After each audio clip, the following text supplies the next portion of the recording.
Hello दोस्तों, आज की इस वीडियो में मैं Ravi Teja starrer Telugu film Rama Rao on duty की स्टोरी को एक्सप्लेन करने वाला हूँ। वैसे तो बॉक्स ऑफिस पर यह फिल्म फ्लॉप हो गई थी और अब इस फिल्म को सोनी लिव पर डिजिटली रिलीज कर दिया गया है। इस फिल्म की कहानी सस्पेंस और एक्शन से भरी हुई है। साथ ही इसमें हमें पुष्पा का भी हिंट मिलता है, लेकिन स्टोरी सुनने के बाद और फिल्म देखने के बाद आप लोग कमेंट करके मुझे बताना कि फिल्म आपको कैसी लगी। तो अब स्टोरी के एक्सप्लेनेशन पर आते हैं। तो इस कहानी की शुरुआत होती है और हम देखते हैं डिप्टी कलेक्टर रामा राव को, जो बहुत ही ईमानदारी से अपनी ड्यूटी करता है और कोई भी ऐसा काम जिसमें आम जनता की भलाई हो सके, ऐसा काम करने के लिए रामा राव किसी भी तरह के कानून को तोड़ देता है, जिसकी वजह से उस पर रिश्वत और कमीशन खोरी के कुल 17 केसेस दर्ज हो चुके हैं और आज कोर्ट में उसकी सुनवाई होने वाली थी। फैक्ट फाइंडिंग कमेटी से एक वकील जज को केस नंबर 7691 के बारे में बताता है। दरअसल हुआ कुछ ऐसा था कि जिस दिन इंडिया और जापान के बीच एक पावर प्लांट का उद्घाटन किया जा रहा होता है, लेकिन सरकार ने किसानों को 1 एकड़ जमीन के बदले सिर्फ 10,000 रुपए ही दिए थे। इसलिए उद्घाटन वाले दिन सभी किसान हंगामा करने लगते हैं। यह मामला नेशनल इशू ना बन जाए। इसके अलावा रूलिंग पार्टी का भी उस पावर प्लांट में कमीशन होता है, इसलिए सरकार को मजबूर होकर इस मामले को दबाने के लिए अनऑफिशियली किसान को 1 एकड़ के बदले 50,000 रुपए देने पड़ते हैं। बाद में पता चलता है कि रामा राव ने ही किसानों को हंगामा करने के लिए कहा था, जिससे कि मजबूरन सरकार को ज्यादा पैसे देने पड़े और किसानों को 1 एकड़ पर 40,000 का फायदा होता है। जज को पता चल जाता है कि भले ही रामा राव ने जो काम किए हैं वे गैर कानूनी हैं, लेकिन इससे आम जनता का ही फायदा हुआ है और इसी फैक्ट के आधार पर कोर्ट रामा राव को बाइज्जत बरी कर देती है और कुछ दिनों बाद रामा राव का ट्रांसफर कर्नाटक के चित्तौड़ जिले में हो जाता है, जो उसका होम टाउन भी था। और अब रामा राव अपनी पत्नी और अपने बेटे को लेकर अपने गांव, अपने घर चला आता है। उसके घर में उसकी माँ, पिताजी, अंकल और उनका बेटा आनंद भी होता है। रामा राव को 4 दिन बाद ड्यूटी ज्वाइन करनी थी, लेकिन इसी बीच गांव में कनुम का मेला भी लगा हुआ था। रामा राव अपने पिताजी के साथ उस मेले में घूम रहा होता है। यहीं दूसरी तरफ हमें दिखाया जाता है सीआई मुरली को, जो अपने एक आदमी से कहता है 4,500 किलो का माल है, मोटे मोटे कंटेनर में है, इतना आसान नहीं है कि इस माल को छुपाया जा सके, और उन लोगों को जल्दी से जल्दी उस माल को ढूंढने को कहता है और मेले में आ जाता है, जहां वो लोग गांव के कुछ लड़कों को जबरदस्ती मजदूरी करने के लिए लेकर जाने की कोशिश करते हैं। लेकिन डिप्टी कलेक्टर रामा राव उन्हें रोक देता है और उन्हें अपने ऑफिस में आकर जवाब देने को कहता है। सीआई मुरली थोड़ी देर के लिए रामा राव से डरकर वहां से चला जाता है। अगले दिन रामा राव अपने गांव के बचपन के दोस्तों से भी मिलता है, जिसमें उसका एक दोस्त सलीम जो टेलीफोन एक्सचेंज में काम करता है, एक और दोस्त जो डीडी न्यूज में काम करता है। यहाँ पर सब एक दूसरे की खिंचाई कर रहे होते हैं। खैर, अगले दिन रामा राव ड्यूटी ज्वाइन कर लेता है और ड्यूटी पर पहुंचते ही सबसे पहले रामा राव अपने ऑफिस के सभी लोगों को इकट्ठा करता है और कहता है कि जब तक मैं इस ऑफिस में हूँ, आप लोगों को काम और सिर्फ काम करना है। आपकी टेबल्स पर फाइल का ढेर और लाइन में लगी हुई पब्लिक मुझे दिखाई नहीं देनी चाहिए। कोई भी इस ऑफिस में रिश्वत नहीं लेगा। जिसे भी ऐसा करना है वो छुट्टी के लिए अप्लाई करके ट्रांसफर कराने की कोशिश करे। और इसके बाद रामा राव के ऑफिस में सभी लोग हर दिन मेहनत से काम करने लगते हैं। और एक दिन रामा राव के ऑफिस में सुबह सुबह कई सारे लेटर्स आते हैं। उसकी ऑफिस का एक वर्कर उसे बताता है कि ये चिट्ठी मालिनी की है, जो हर रोज एक लेटर लिखती है कि उसके पति की जायदाद उसके और उसकी बेटी के नाम ट्रांसफर कर दी जाए। लेकिन उसका पति अभी मरा नहीं है, बल्कि मिसिंग है, इसलिए जायदाद ट्रांसफर नहीं की जा सकती। लेकिन फिर भी मालिनी हर रोज एक लेटर भेजती रहती है। सभी लेटर्स को लेकर रामा राव मालिनी के घर चला जाता है, जो कोई और नहीं, रामा राव की एक्स गर्लफ्रेंड ही थी। दोनों स्कूल टाइम से ही एक दूसरे से प्यार करते थे, लेकिन जब रामा राव अपनी जॉब की ट्रेनिंग के लिए गया था, तब मालिनी के पिता ने उसकी शादी अपने एक दोस्त के बेटे से कर दी थी, जिसकी वजह से उन्हें अलग होना पड़ा था। खैर, मालिनी के घर पहुंचकर रामा राव उसके मिसिंग हस्बैंड के बारे में पूछता है, तो मालिनी उसे बताती है कि उसके पति का नाम सुरेंद्र है और 1 साल पहले वो अपने किसी दोस्त जिसका नाम वर्मा था उससे मिलने गए हुए थे, लेकिन वापस नहीं लौटे। और जब ससुर जी उसे ढूंढने के लिए गए तो रोड एक्सीडेंट में उनकी भी मौत हो गई। रामा राव उसे आश्वासन देता है कि वो उसके पति को ढूंढ निकालेगा और वहां से चला जाता है। अगले दिन रामाराव मालिनी को साथ लेकर पुलिस स्टेशन जाता है और उसके पति की मिसिंग कंप्लेंट्स के स्टेटस के बारे में पूछता है, लेकिन सीआई मुरली उसकी इंसल्ट करके उसे वहां से भगा देता है।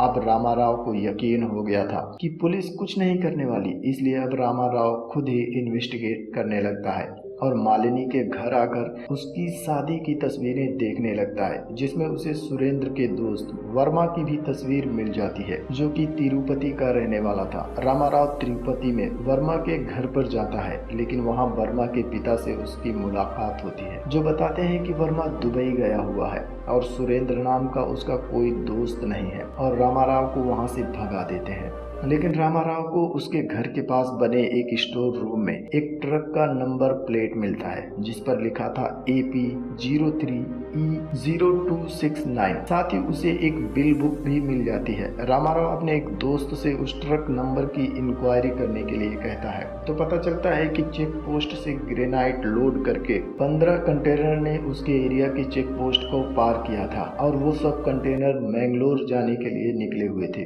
बिल बुक से रामाराव को 20 और लोगों के बारे में भी पता चलता है और कुछ दिनों तक इंक्वायरी करने पर पता चलता है कि सिर्फ सुरेंद्र ही नहीं बल्कि उसके अलावा 20 और लोग भी मिसिंग हैं, और यह सब केस असल में चंदन की स्मगलिंग से जुड़ा हुआ है। वो शेरशाहचलम के जंगलों में जाकर खुफिया जानकारी इकट्ठा करता है। ये वही जंगल है जहाँ पुष्पा मूवी में हमारे पुष्पा भाव भी लाल चंदन की लकड़ियां काट कर स्मगलिंग करके करोड़ों का प्रॉफिट बनाते हैं। खैर स्टोरी पर वापस आते हैं तो रामाराव को पता चलता है कि वर्मा चंदन की लकड़ियों की स्मगलिंग करने का काम करता था, लेकिन पिछली बार जब वर्मा अपने 20 साथियों के साथ 10 कंटेनर में चंदन की लकड़ी लेकर मैंगलोर के लिए निकला था, तब से वो सारे लोग मिसिंग हैं। रामाराव सारी डिटेल्स इकट्ठा करके सीआई मुरली को देने के लिए जाता है, लेकिन सीआई उसकी बात पर गौर नहीं करता और एक बार फिर से उसे पुलिस स्टेशन से भगा देता है। जब रामाराव पुलिस स्टेशन से वापस आ रहा होता है तभी उसकी गाड़ी का टायर पंचर हो जाता है, जिसकी वजह से उसकी गाड़ी के साथ साथ एक सवारी बस का भी एक्सीडेंट हो जाता है। लेकिन इस एक्सीडेंट में रामाराव सबकी जान बचा लेता है और अगले दिन इंक्वायरी कमेटी रामाराव को 6 महीने के लिए सस्पेंड कर रही होती है, लेकिन एसपी देवानंद के कहने पर 3 महीने के लिए ही सस्पेंड किया जाता है। रात को रामाराव अपने दोस्तों को अब तक उसने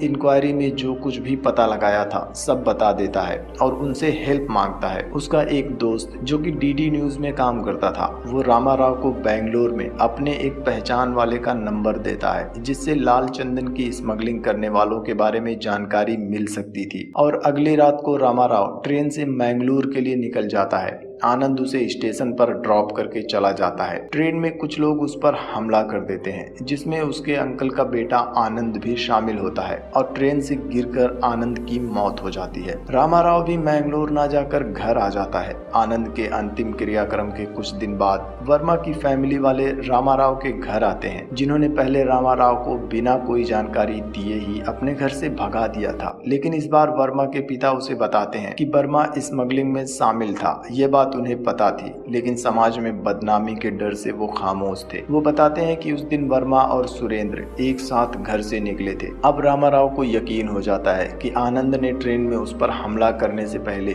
किसी से बात की होगी, इसलिए रामाराव फिर से स्टेशन जाता है और पास में मौजूद एक पीसीओ से उसके रिकॉर्ड्स निकलवाता है और उसमें से एक नंबर अपने दोस्त जो टेलीफोन एक्सचेंज में काम करता था उसे देकर उस नंबर की डिटेल्स निकालने को कहता है। और उसे पता चलता है कि ये नंबर असल में एसपी देवानंद के गेस्ट हाउस का नंबर होता है। रामाराव का दोस्त उसे एक डिवाइस देता है जिसकी मदद से वो एसपी के सभी कॉल्स को सुन सकता था और रामाराव को पता चल जाता है कि आनंद ने उस पर हमला करने से पहले एसपी से ही बात की थी। रामाराव एसपी के ऊपर नजर रखने लगता है और सीआई मुरली को यह बात पता चल जाती है। सीआई मुरली भी अब रामाराव की ईमानदारी का कायल हो चुका था और उसे लगता है कि अब वो रामाराव की हेल्प के बिना माल को ढूंढ नहीं सकता, इसलिए अब तक उसने जितनी भी इंक्वायरी की थी उसकी फाइल लाकर रामाराव को दे देता है और कहता है कि जिन मिसिंग लोगों को आप ढूंढ रहे हैं उसमें एसपी देवानंद का भी हाथ है। सीआई मुरली की फाइल और अपनी इन्वेस्टिगेशन के बारे में रामाराव कलेक्टर को भी बताता है, जो कि सीएम ऑफिस में सेक्रेटरी के पद पर भी थे। रामाराव उनसे एसपी के ऊपर स्पेशल इंक्वायरी बैठाने को कहता है। दूसरी तरफ एसपी के ऑफिस में आकर डेविड उसे खबर देता है कि सीएम ऑफिस से उस पर नजर रखी जा रही है, इसलिए वो खुद को बचाने के लिए,